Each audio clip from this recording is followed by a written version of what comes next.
Awesome. We are live. Yay. So excited. Welcome everyone to today's Monday LinkedIn Live. I hope everybody's week is off to a great start so far. I'm Dr. Tamara Dias. I'm the founder of Good Soil Education.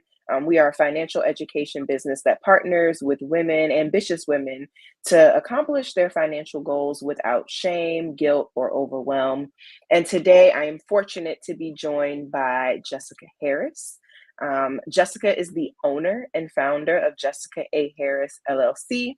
Her consulting firm specializes in the areas of education and outreach, diversity, equity, and inclusion, adult mental health first aid, and mentoring through Auntie Jess programming. She provides coaching and mentoring through Auntie Jess programming. Her mission is to inspire, empower, and support Black and Brown students to not just survive, but thrive in STEM. So, welcome, Jessica. Thank you for having me. I'm excited to have me on your show today. I'm really excited to have you here. And for those of you all tuning in, feel free, if you're watching live on LinkedIn or YouTube, feel free to drop your comments, questions, so that we can answer those as we're chatting today around this conversation about financial wellness for graduate students. And so I initially reached out to Jessica to have this conversation, one, because of her amazing work with Black and Brown college students across levels. And then, of course, building on her experience, having been a Black college student and a Yeah. graduate student, Mm. understanding the struggle Yes. firsthand. Yes. Um, and then also her passion specifically for Black and Brown students and wanting to not just see them kind of get by, but Yeah. to thrive and to just maximize their graduate student experience. Mhm. Um, and my background, obviously, as a financial coach, I've worked with women across kind of educational backgrounds, career profiles. And I wanted to have this topic too, because I'm not sure how common it is to discuss the financial challenges of graduate students. And so, to get our conversation started today, I did want to share just some information on my end around some of the stats that we're seeing. And in 2020, the University of Albany actually conducted a study around kind of graduate students and the stipend process. So, for those of you all that might be tuned in and may not be familiar, many times if you get a funded graduate program, either at the master's level or the doctoral level, you will get some sort of stipend to offset your living expenses while you are enrolled in the program, because a lot of graduate students attend full time, meaning that they cannot work a 40-hour a job, 40-hour a week job. They are students full time. They're doing research, they're in the lab, they're in courses, they're writing papers. Sometimes they may be advising undergraduate students as well. And so they don't have time to kind of get a typical 9 to 5 or even a part-time role.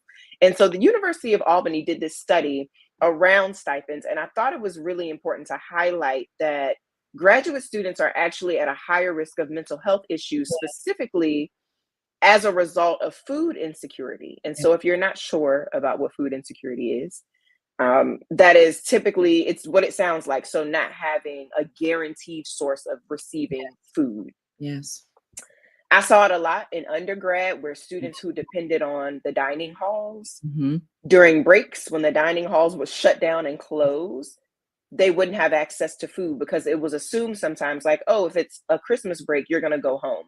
Yeah. Or if it's a spring break, you're going to go home. And it was assumed that people had homes or vacations that they had planned to do. So we don't need to keep the dining halls open. And that left a large population of students very vulnerable because they did not have access to food outside of those meal plans. And so graduate students deal with the same. I also thought it was interesting that in this study, they found that Stanford University has the highest graduate stipend. There's, at the time of the study in 2020, was around $48,000, which is pretty nice, but the cost of living where they are is $55,000. So we're seeing a stipend that doesn't level out to what it costs to live in the area.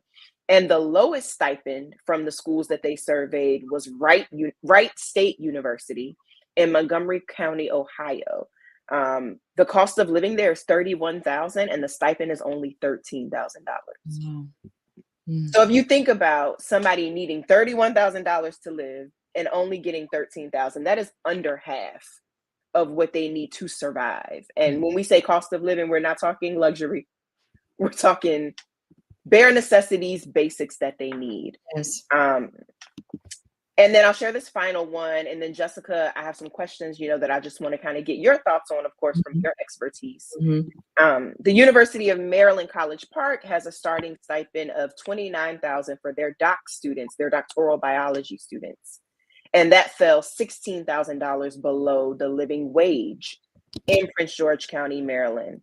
And a survey in Maryland in 2022 found that 47%, so almost half of all graduate students, felt cost burdened by the cost of their education versus the stipends that they were given as graduate students. Only 10% of all the schools that were surveyed actually gave students a stipend that exceeded the cost of living. So you got 90% of students that are either at or below the cost of living when it comes to stipends. And so, Jessica, in your experience, what are some of the top financial challenges that you see with the students? Obviously, you have your Auntie Jess mentoring program, and I'm sure you probably do lots of formal and informal mentoring with Black and Brown students. So what are some of the top financial challenges that you're seeing with some of the students that you mentor or support? Yeah, so one of the biggest is you touched on it. It's just the breaks. With those breaks, people are assuming that people are going home to their families, and not everyone has that dynamic, first and foremost. And so the lack of food insecurity, I saw that more so. I see that more so with my undergraduate students than graduate students. Because often when we're in graduate school, we have like an apartment. We have, at least I know I did. I had an apartment. I was living in Nashville. And so I don't even think I went home much of anything during graduate school, just because it's so intense and the breaks are so short. And so I would definitely say the food insecurities, and a big thing for students that are in the STEM field. So STEM, science, technology, engineering, math. I should say add STEAM, the art piece of that, the A.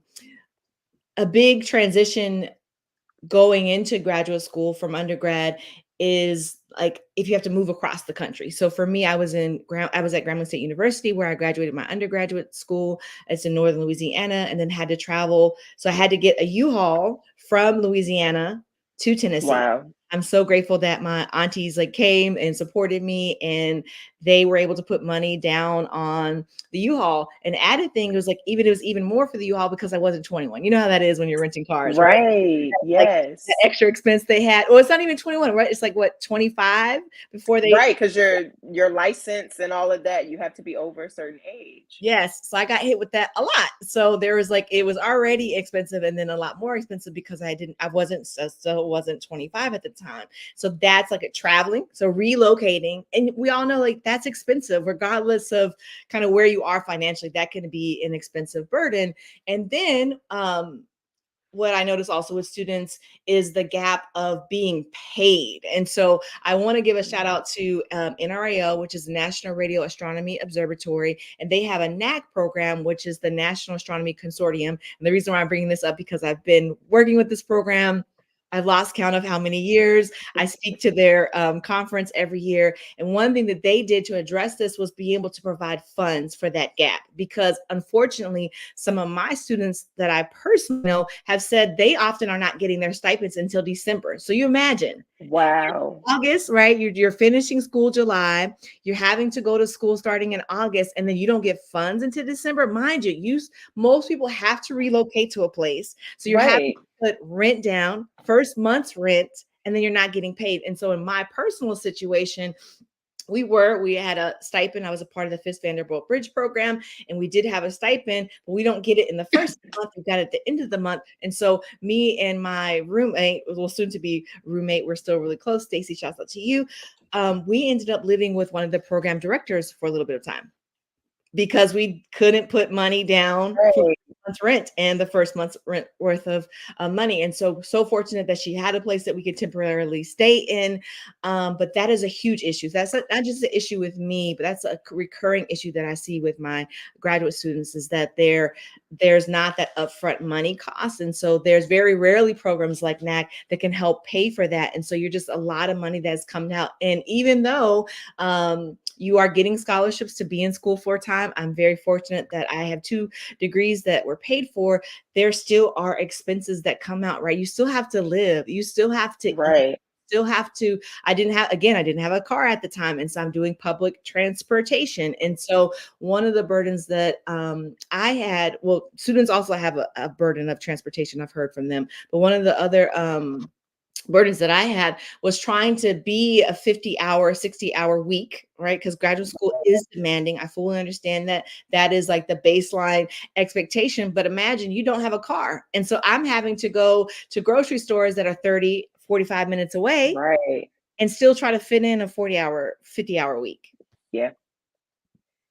You said a lot. I So know. Food insecurity we touched Yeah. on. I really appreciate that you also highlighted the transition expenses Mhm. because, we're focusing on graduate students, but I even think about that as a challenge for folks who are starting their careers. It's Yeah. a common theme that I hear about, when someone finishes either undergrad or grad school and they get that job, and maybe it's in a different state or different city, and maybe the job pays well, Mhm. but they have to get to the job first. Mhm. They have to move to the Yes. city, and you have all sorts of security deposits and Yes. down payments, Yes. renting the U-Haul, Yes. getting the apartment, getting the things you need for the apartment to even move in and get settled. Yes. All of those expenses add up, and a lot of times too, even when those stipends, I'm sure, are factoring in cost of living, they're not factoring in the transition just to get to the cost of living. So you might, by the time you even get that stipend a month later after you've moved in, it still may not be enough. You may find yourself in the hole financially, almost trying to play catch up Yes. because this stipend that they've given me may just be enough for me to live on. It doesn't take into account that it costs $5,000 just to get here, Yes. just to get the flight or the U-Haul or the gas, or a big one that people don't think about when they're transitioning to is if you're getting electricity turned on or water turned on. Is there a down payment for that? Is the internet going to require you a security deposit to get set up? So all of those things I think come up that it's hard to budget for sometimes. And we're talking right now really still about things you can expect. We're not talking unexpected things like, oh, something broke and now I have to get it replaced. Like just things like that pop up too in the transition, are important. And I love that you mentioned the ways that you were able to tap into family members and resources around you and your own experience, but I know not everybody has those, and I feel like assumptions are made so many times Yes. in these graduate programs, in these undergraduate programs, assuming that people have resources to tap into. And I know that first gen students, both at the undergrad and graduate level, struggle with Yes. some of these things that may be new for them. They may not have an aunt, sister, brother, parent that can say, oh, you should look for this or you can expect this. They may be going through it for the first time. Yes. So for you, have there been any unique challenges maybe that you've seen also with like any of your first gen students that you're working with where they're like, not only is this new, but there's nobody that I knew of that could tell me what to expect or that could give Yes. me a warning. Yeah, I'm in that. I was a first gen student, and I see this a lot with my first gen students. And even as we're having this discussion, there's a part of me that just like aches for my students. And this is a desire for me to become independently wealthy to help fill this gap. I just wanted to echo real quick before answering your question about the assumptions that are made and how often our first gen Black students, Hispanic students are not coming from a place, and this is not all, I'm making a general statement, but of the students that I Right. worked with, what I have experienced personally, they are not coming from a place where their parents can financially support them. My parents made really good money. My dad was in the military, but when I went to school, he actually made enough that I couldn't get scholarships. So I was on my own. And then at the same time, I know how it is because I'm now in middle class. Like you're making good money, but at the same time, like there's expenses that are coming out. And so there's not a lot of what would you say, disposable income. And so Yeah. the question that you said about the first gen students that they're experiencing is this gap, right? It's this financial gap that they're having. It's food insecurities. Like, yes, I'm very fortunate.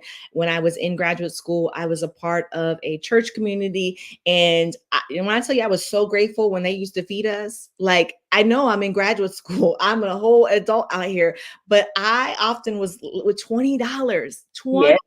for the month to get food. And so anytime someone's having something free, I was grateful for that. And so again, my heart aches out, not just for me, but because of I hear this, it's so common. I hear this so much with my students. They're often making huge decisions. So this is what I've heard recently from students that are transitioning from undergrad. They're thinking about what they want to do with graduate school.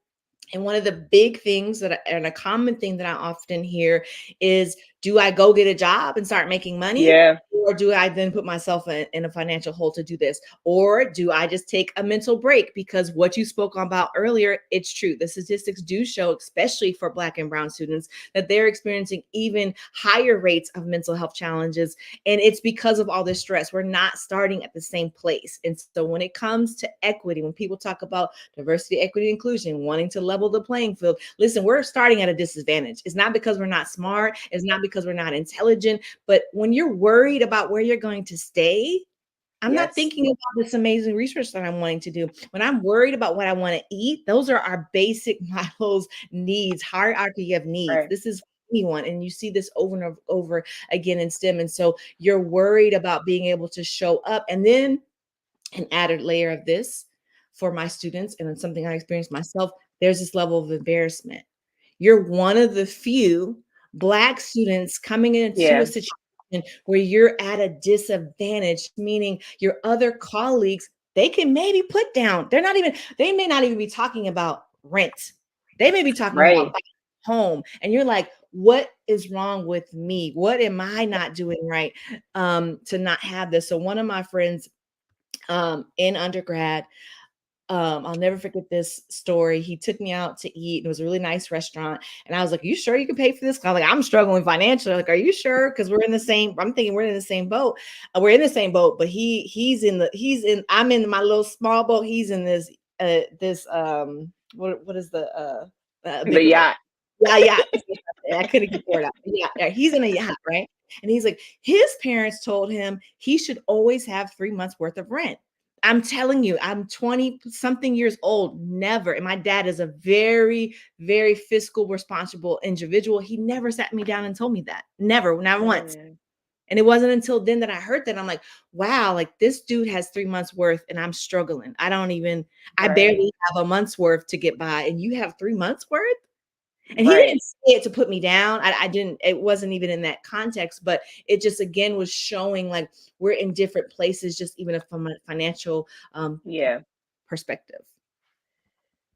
I also think about that from even the parenting perspective. And I want to highlight something too, because a lot of times I'll do a workshop and there will be parents in the room and they will say, what do I need to do with my children? Like, how do I best prepare my children? And I think a lot of times, yes, if you are in the space financially where you can open up the savings accounts, you can open up the investment accounts for your kids, and you can do that, by all means do so.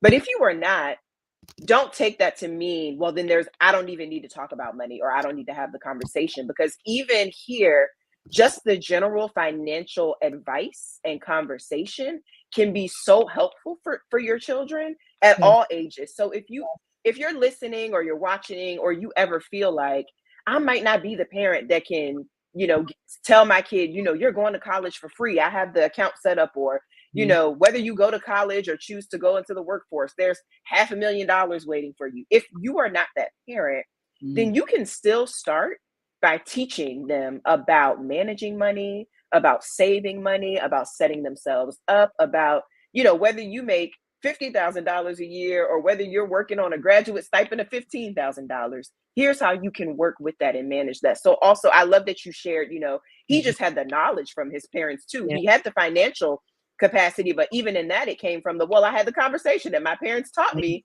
here's where my money should go. And so those lessons are so important. And again, life lessons that can be applied across, career, school, wherever you are. I think, those are really important tools. Yeah, one thing, can I add to that? Absolutely. One thing that when I was coming up, even though I'm not that old, but older than my students, we were told like heavily, don't get credit cards, don't get credit cards, Yeah. don't get yourself in that like kind of hamster wheel of credit cards. And so guess what? Like I'm a good person, like not a good person, but I mean like I'm like the rule follower. Like you tell me not to do something, like I'm not doing it. So like I strayed away from credit cards, right? So Right. I got out of undergrad, got out of graduate school. I'm on my own, getting my first job out here, living full adulting. This is adult living out here. Right. I was trying to get a car and I couldn't, or I was getting really horrible rates because guess what? I had no credit. And I know Yeah. I'm speaking to the choir, but no credit is as worse as bad credit.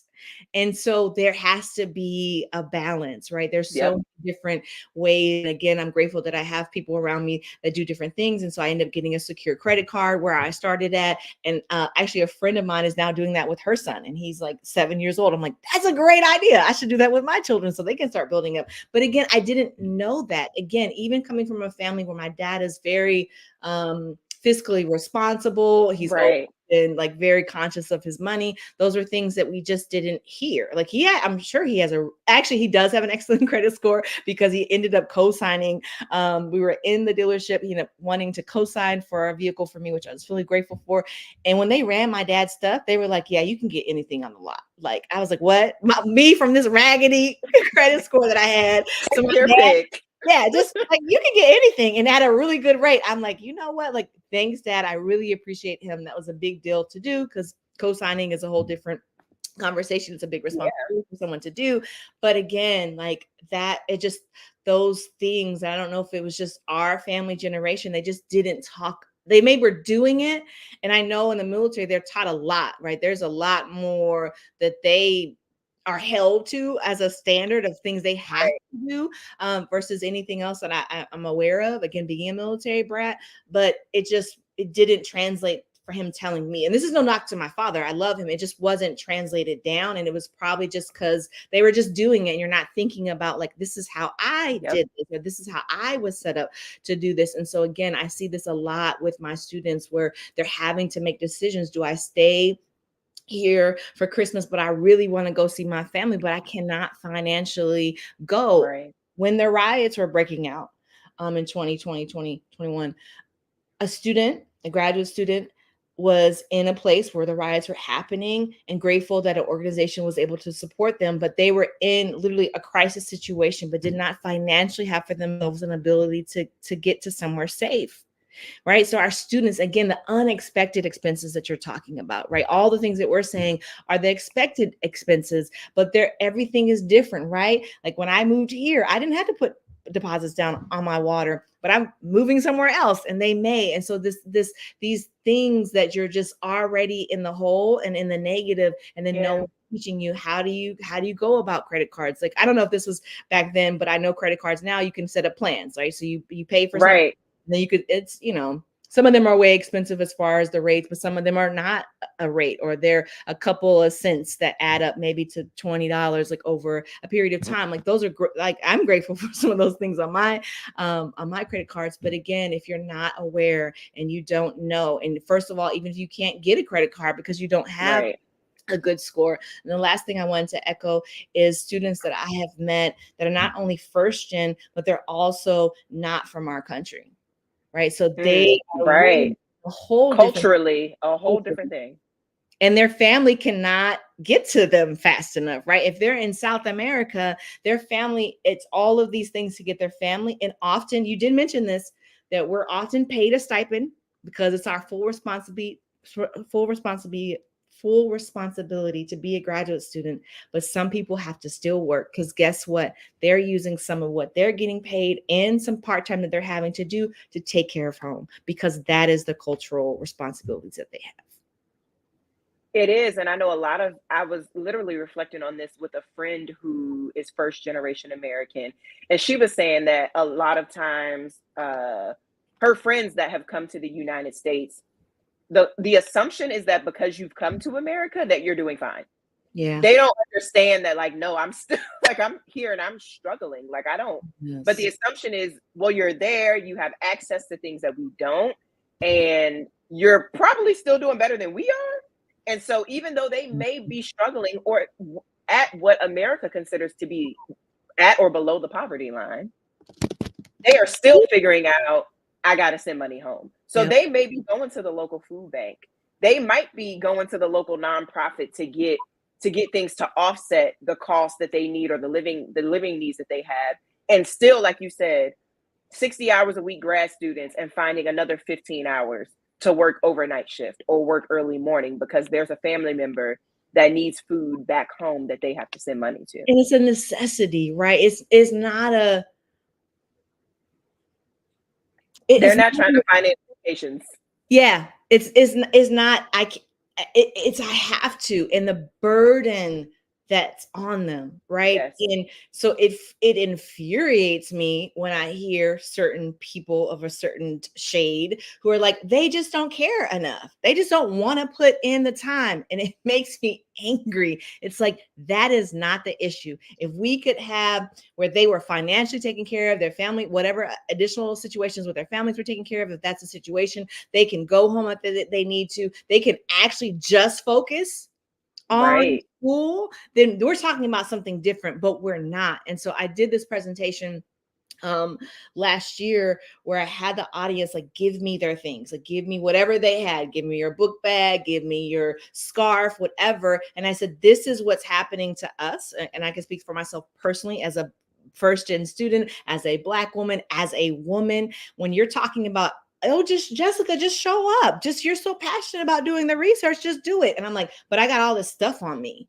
And not because I Right. necessarily want to, or I did anything to make these things happen, but there are all these things that I have to filter through to Right. show up. And then that is not even talking about the micro invalidations, um, All the other stuff. all the other things that we experience, because again, not only are we the first maybe of our family, the first within our culturally, the first doing this, we're also one of the few that look like this. And again, so then that shame sets in.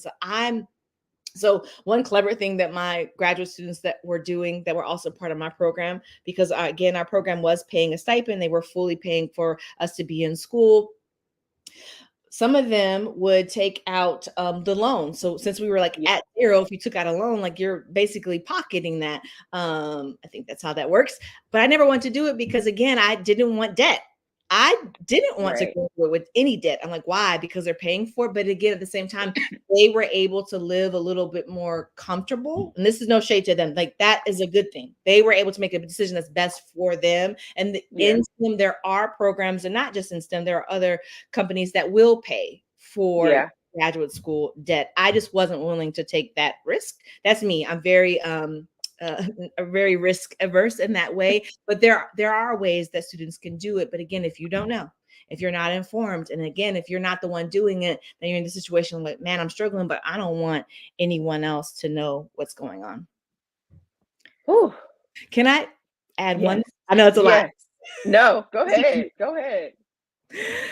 One thing I also wanted to add, that's I know we're talking about financial, but I wanted to add about the cultural differences when people are first American.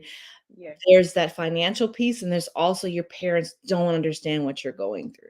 Right. Your other family members don't understand the cost of being there. And so when I decided consciously not to continue on with my PhD, my mom, who is she's an American, but she grew up in Jamaica, she didn't understand why. Like, that's what you've been searching to do. Why wouldn't you want to go get a graduate school degree? And then trying to explain, which I didn't do gracefully at the time, or I didn't even know how to put in words. Like, Yeah. How how to, the language. Yeah. it's not just it's not because I don't necessarily don't want to, but part of me doesn't want to because of all the things that comes with. And I didn't want to get a PhD and then not do it, because that's often what happens in our field. People get this PhD and they're so beat down and they're so abused and they're so all the Yeah. things, right? Like there's that, but there's also like this financial piece, like living like this. And so so when you're in graduate school, right, the next thing is like So I did my master's degree. When you go on to your PhD, you're focusing maybe strictly on your research and strictly on writing your thesis. But then what's looking forward to once you graduate is a postdoc, which is also a similar situation to when you're a graduate student, then getting a postdoc, then trying to find a tenure job or a job at a Yeah, university. And we learned that those are not a lot of opportunities to do that. And so like not you're at all. in the hole. You're in the hole. You're constantly in the hole. And I was so happy. I tell my students all the time, like, you are going to feel relief when you finally have a 9 to 5 job and you're getting, this is the other thing. We haven't even talked about this. Medical and dental. Yeah, That may be sketchy at some universities. Like absolutely. they have it, but it's not really good. You can't really Right. need to do with that. And so again, the financial piece is a ripple effect. And so I tell my students often, like, I encourage them, I always want to support you to do what you want to do. Getting a job is amazing because you're finally getting stuff on a regular basis. You're not also getting it. Some jobs you're getting it once a month, but in graduate school, you're getting it once a month. Some then go to biweekly, which is a whole game changer, which is awesome. Right. And you know that you're going to have really good medical, you know that you have really good dental, you're going to probably be set up with life insurance or some kind Yes. of ability to invest where we don't get to when we're in Absolutely. graduate school experience. So again, yes, when we graduate and we get our PhDs, when we get our master's degrees, we have the potential to make 6 figures. But again, back to you said from the beginning, you're already in the hole. Even if you didn't take out loans, we're not even talking about Playing catch up. you're still playing catch up. Whew. All right. So you've hit on a lot around mental health already, but I do want to give you time to hit on anything else in terms of mental health that because obviously, I want to hit on that you have a unique overlap here as both being an adult mental health first aid instructor and you're doing your mentoring and support of students. And so we talked about the food insecurity and just really the mental health challenges that come with either being first gen, being the first in America, being the first or only in your program, because it's still not unusual sometimes for Black and Brown students to be, oh, you're the first PhD student in biomedical engineering in your program. So knowing that for a lot of people, it's not just as simple as, oh, I just need to go do work. I just need to go do research. That's it. They are also navigating these layered mental health challenges. Yes. How do you amplify that focus in the work you do? Because like you said, like some people really think that, all you just have to be smart. Just go to school, study, pass the test, write the papers, and you'll be great. But that mental health is important. So how do you amplify mental health in the work that you do? Specifically, when you have students that come to you with those financial struggles that say, I'm struggling to pay rent, or I'm struggling, because I'm sending money home, or I may not have money for food. Like, how do you take that outside of just just go get a job? How do you focus on the mental health with your students that are facing those challenges? Yeah. Whew. You're just making me reflect on how I love what I do. In my response to you, I have three things that I want to emphasize, but wrapped around in all of that is often as Auntie Jess and as a friend and as a colleague, I've deemed myself as the permissioner, meaning I'm giving space for people to express what they need to express. And what Yes. I learned from being a mental health first aid instructor, dealing with mental health crises, even if you're not in a crisis yet, one of the things that they teach us within that program is to be a non-judgmental listener. And often when Yeah. people just get to say it, the relief that we feel. Like if Dr. Diaz, if I get to tell you, hey, sis, like I'm struggling, like I don't have food to eat. Most people would be like, would not mind giving you $20, would not mind you $10. So the first tip that I would say is like asking for help. So how I encourage, first of all, with the mental health is just reaching out and not suffering in silence. So that is what I see over and over. No matter, I've been doing this over a decade. I see with students at different ages, at different stages, this, like, one of the common things is that we are afraid for all the things that you said. We're the only one in our program. Our parents don't understand. We don't have anyone else to go to in our program. Right. They're setting us up. We're part of this amazing. I know for me, I'm being a little snarky, but I love the program that I was a part of. But you're part of this top tier program that no one else is doing this in the country, and so you should feel so grateful. And then I'm like at home crying because I don't have food to eat, and then I'm struggling with my mental health and depression probably at that time, and anxiety at that time, and no one to talk to. So the first thing I would say, even before I talk about the students and what they can do for their mental health, I would say if you are a friend of someone that's in graduate school, just checking in, honestly, like checking in and asking those forward questions like, hey, are you good? Right. Like, can I send you, like, can I pay for lunch? Like a student of mine was going through something really challenging, and me and a person that were supporting them, like, we just sent them some money to get some coffee. But the reason why we did that is because it's an act of showing them, like, we want you to do something with your self-care, and we want to take care of it for you. We don't want it to be, I can't go get coffee, or I can't go get this sweet thing that I want to get because financial, because we know how that is in school. So I would just say that for people that are wanting to support, because I often hear that, like, what can I do? It's going and asking people, how can I help you? Or here I am as a listening ear. Side tangent. When you talked about being the first in your family, being the first maybe American, often what our parents are thinking is, we're good, we're strong, we've done this. And it wasn't until even just in 2020 when my parents could see me when I was with my two children at home alone, because I'm a single mom, where they realized, like, wow, like, we thought you, like, I had it together and because I need to, but they didn't realize all that I'm going through. So when we're the strong Black woman, or when they said we have to be strong women, even if you're not Black, that's the stuff that we're dealing with, and we're afraid to even say to our family that's what we need. So I just want to emphasize, before I even get into the students and their own mental health, we can, as a community, make sure that we're checking on our students, right? If you are part of a nonprofit, I'm grateful that our church, because we were in a college kind of city, they were very conscious that a lot of their members there were college students, and they were conscious that we weren't having food. And so almost the other Sunday, or there were so many different Sundays that they would have food for us because they knew that. And so just being aware. Often just awareness is key. And again, I've learned there's a lot of bad in the world, but there's a lot of good. And I've never once heard someone turn someone down when they needed something, especially when it comes to food. So I want to say that. But the tips that I want to give to students when it comes to their own mental health is, it's a statement versus it's initial statement, and then it's the tips. One of the things I want to say is that graduate school and your jobs, they will take everything from you if you allow it. They'll take your time, they'll take your energy, they'll completely exhaust you, and something can happen to you, and guess what? They're going to move on. It sounds rude. It sounds real cutthroat, but that is the truth of the matter. So as Auntie Jess, I always want to tell my students, I want to give you these chess moves versus the checkers move, because that is the reality of the situation. I don't want to scare you. I don't want you to feel fearful, but I want you to know you have to take charge of your own mental health. You have to take charge of your own well-being, because they will not advocate for you the same way you would advocate for yourself. So that's, again, my rapid statement. So in all of that, I would say, do not suffer in silence and ask for help. I know it's hard. Again, I'm the only student. I'm the only one in my family going to school at that time. Only one in college, only one going to graduate school, only one, we didn't even talk about internships, only one going to internships and trying to figure that out. Right.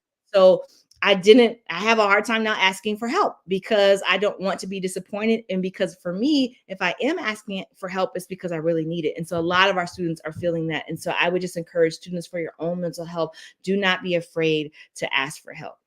Reach out to people that you can trust. And then being able to even identify what it is that you need. I think you and I talked about this during the pandemic, like because people would ask you, like, what can I do for you? What can I do? And you're like, you know what I learned to say to people, you know what, you can pay for lunch, or you can pay for dinner, because during COVID, especially during COVID, you're like back-to-back meetings and then having to like cook. Like, that's the last thing I wanted. And so ask for help, but even if you're a little nervous about asking for help, sometimes sitting with, okay, what is it that I do need? What can really make a difference for me? And it may be food, it may be a word of encouragement, it may be you want to go do, it may not just be food related, it may not just be financial related, it could be just your well-being. Hey, let's go for a walk, let's go for a run, let's go play foosball, let's go do something active. And so just knowing and having a list to ask for help. The second thing I would say is find your people. Again, you did emphasize, I cannot say and express how much I feel so grateful for the people that have come in my life to be a blessing, that have been my family when my family couldn't be in my family, not because they didn't want to, but they just didn't understand Yeah. what I was going through. So find your people, and you will. I say this all the time with Auntie Jess, like, find your people, find your tribe, find your community. And the last thing I would say is, if you're especially in STEM, look for things outside of STEM, because we can be in physics and you're around physics all the time. You're going to the bar with them. Even if you're doing something fun, you're doing sports with them. Like, find some people outside of it.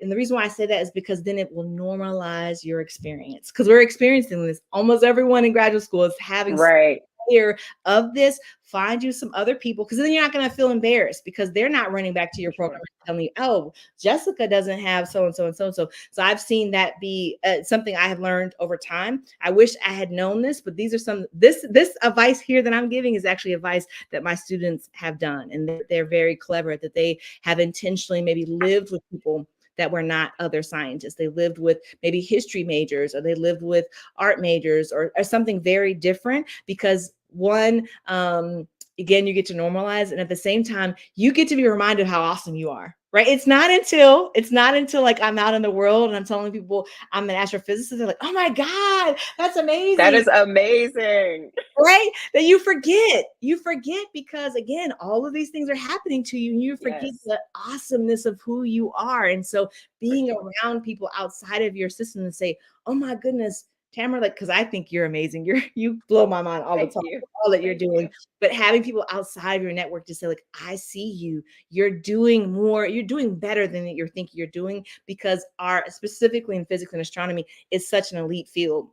And it has this other layer of like elitism. So those were the things I would say for people's mental health, like asking for help. And so not just asking for help of their friends and their family, but also seeking supports. And so this is one resource that I'll give out today. It's 988. It's a suicide and crisis line.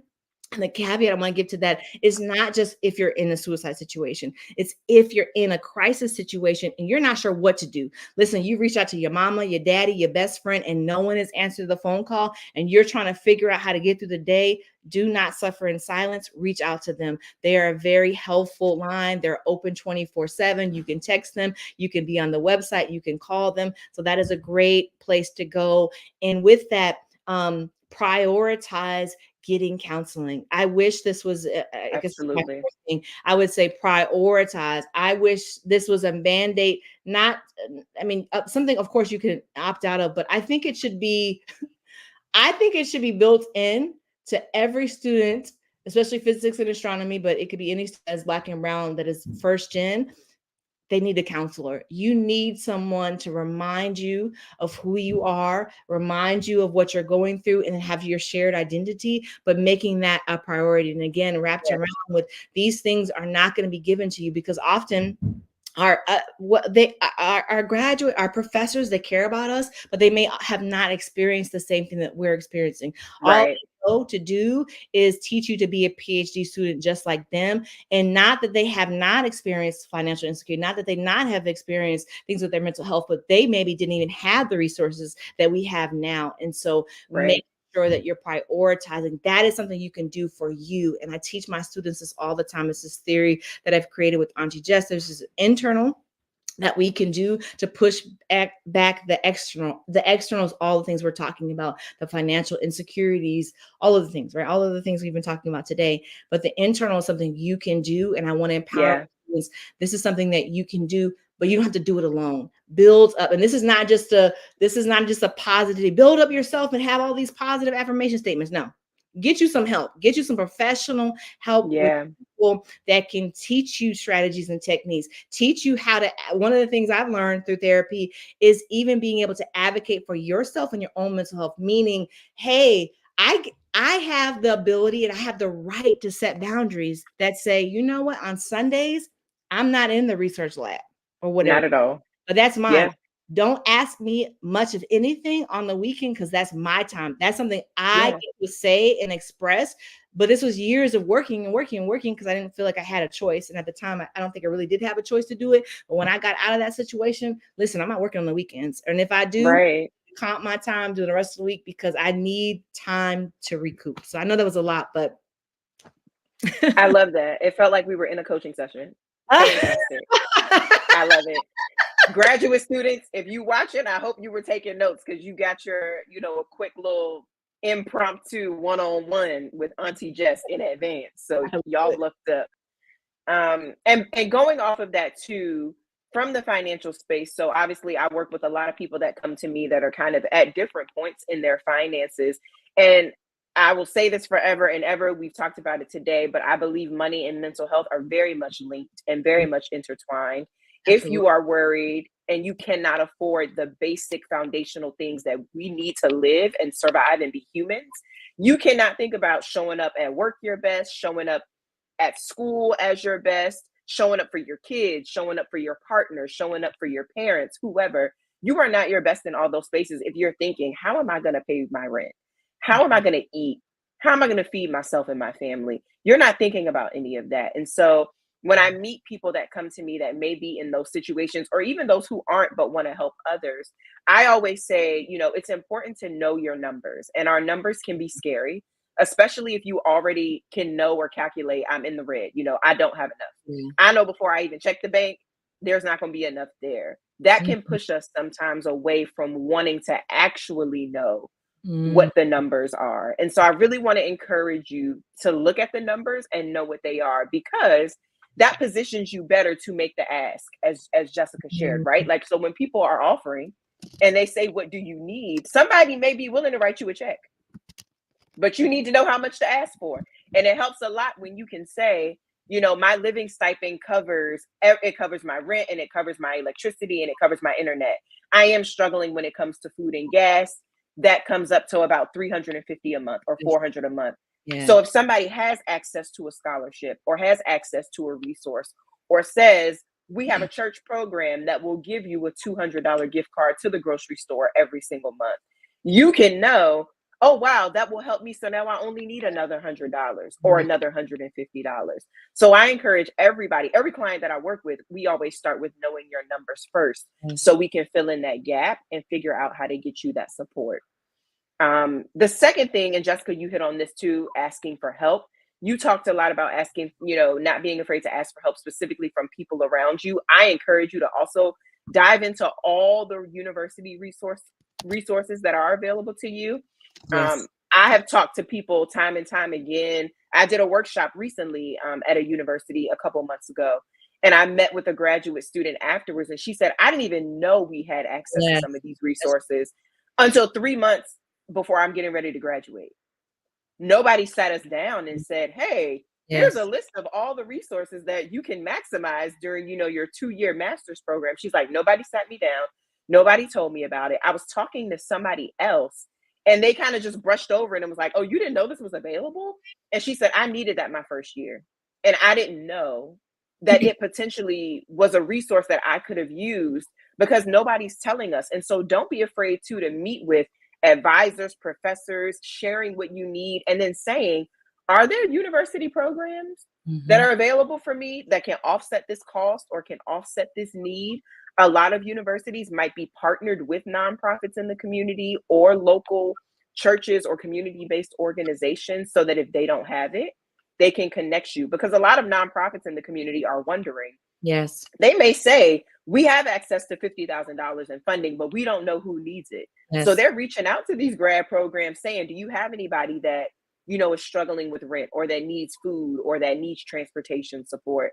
And they're just waiting on the people to take advantage of the program. So a lot of times we are suffering in silence because we think we have to do it all, and there are programs available that we might not be taking advantage of. Yeah, and can I add Um, that yeah, also the reason why to speak up and not the reason why it's important to speak up is that often those leading these kind of programs don't know what you're struggling with. And so when I was at the University of Virginia in the engineering school, there were needs that students were bringing up that were related to financial insecurity.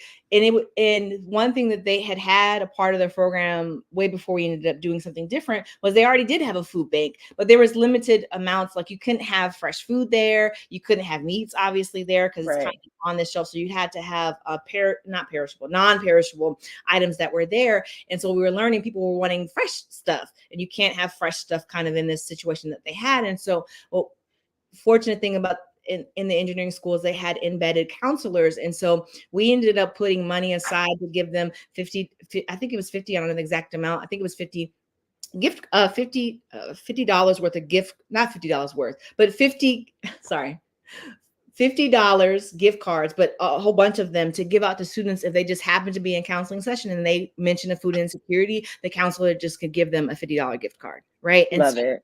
the reason why speaking up is so important, what you said, we often just don't know. People are willing to meet it, but often people in our program don't know. And so that's why people like myself and people like you and others that have such caring and giving hearts, it's important to tell us because we're going to advocate for you so hard, but not knowing. And that was something I didn't mention in my tools, but what you just said about that not knowing, I always want to empower my students with knowledge. And sometimes we just don't know. And so being able to tap into systems, but that sometimes you may feel like you're the only one, but I promise you, if you continue to speak up, you're not going to be. I've rarely Not been at all.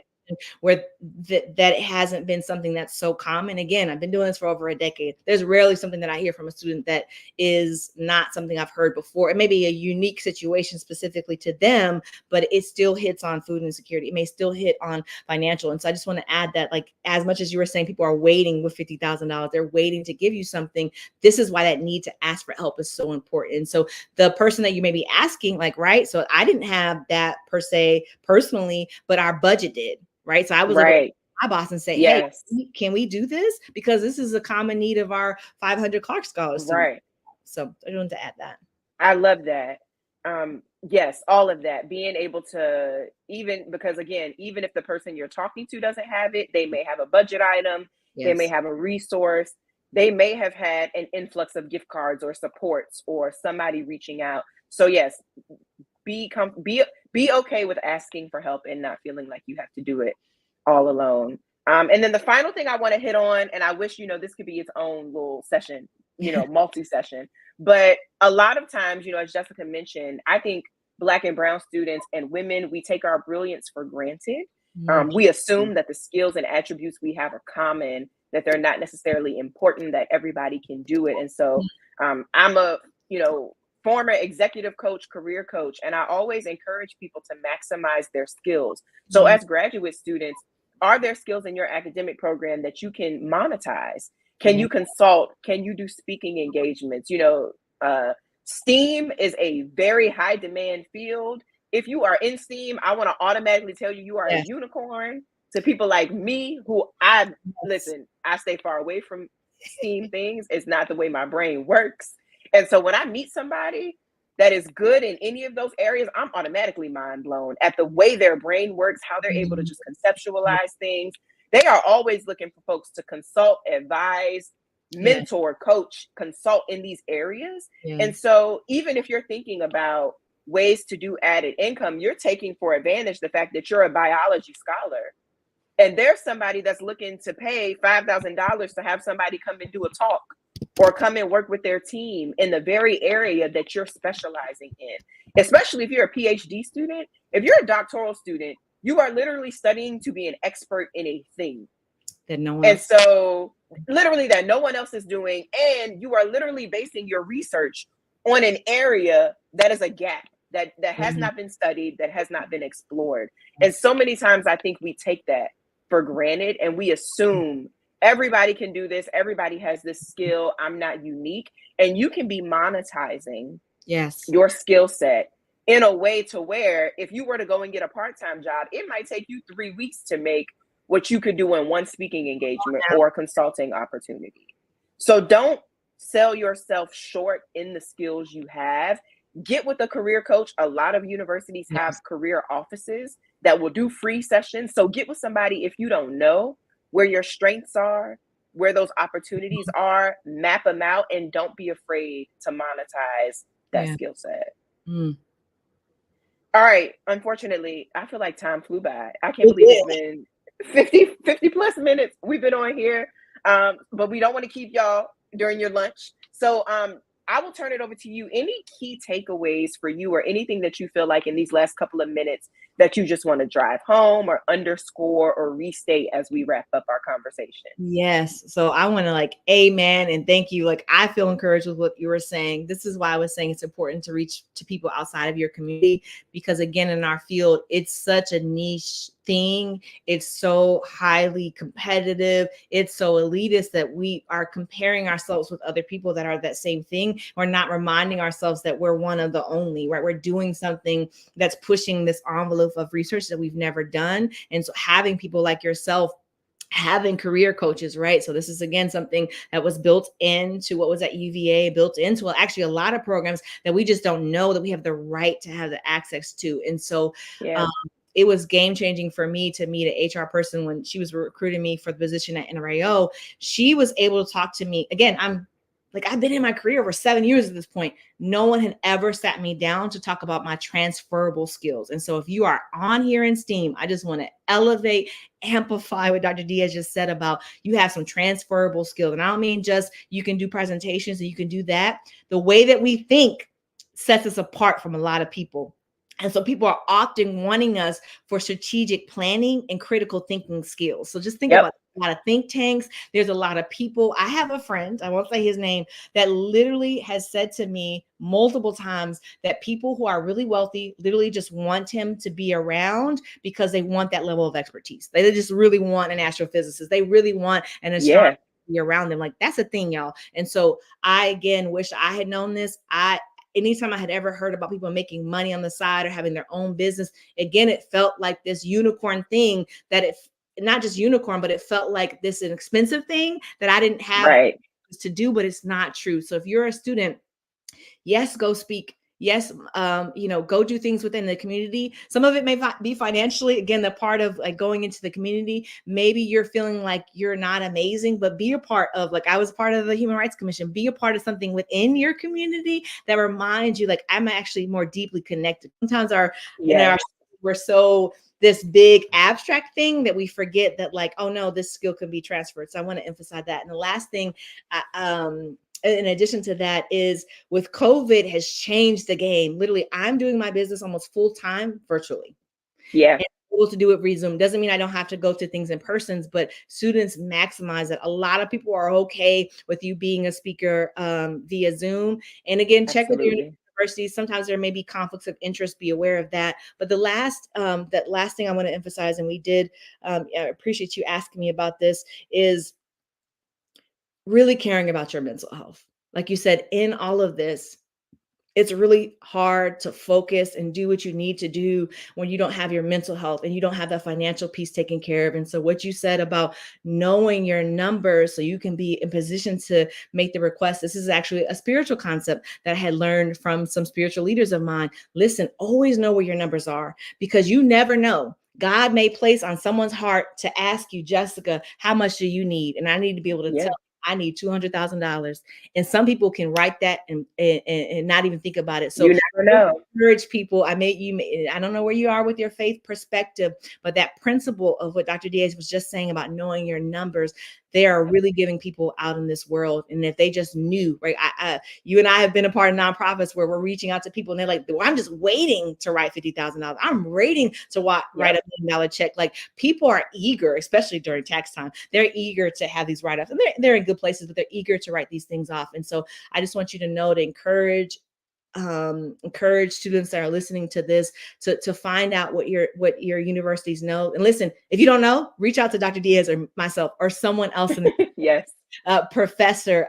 Maybe just go to your career offices. Like you just find something in the career space, get to those people because they're going to encourage you and tell you, here's how you write your resume. Here's how your skills are transferable. And they might also know like of opportunities. And so getting yourself out there as students, that is something that you want to do, then people will be seeking you out for your expertise. I love it. Perfect note to wrap up on. So if people want to connect with you, if there's a university, if there's a STEAM program, if they're like, this is phenomenal, there's someone that wants to just delve a little bit more into all things Auntie Jess, Jessica A. Harris, LLC, how can they connect with you? Yes, you can email me, or you can find my email information or all my social media information on my website, jessicaaharris.com. So jessicaaharris.com, you can find me. Fantastic. And as mentioned, I'm Dr. Tamara Dias, founder of Good Soil Education, where we focus on really financial coaching without shame or guilt to help people just own their financial journeys and to reduce the overwhelm and stress. I hope you all have enjoyed this conversation today. Feel free to share it with someone. If you were impacted by it, don't hold it. Share it with someone, share it with a parent that maybe you know of a graduate student or soon to be graduate or undergraduate student. Share it with a graduate student that maybe needs to be encouraged or needs to hear this. Don't just hold on to it. Make sure that this encourages someone else. Thank you all for tuning in, and we appreciate you being with us today. And Jessica, thank you again. Thank you for having me. I appreciate you. Bye.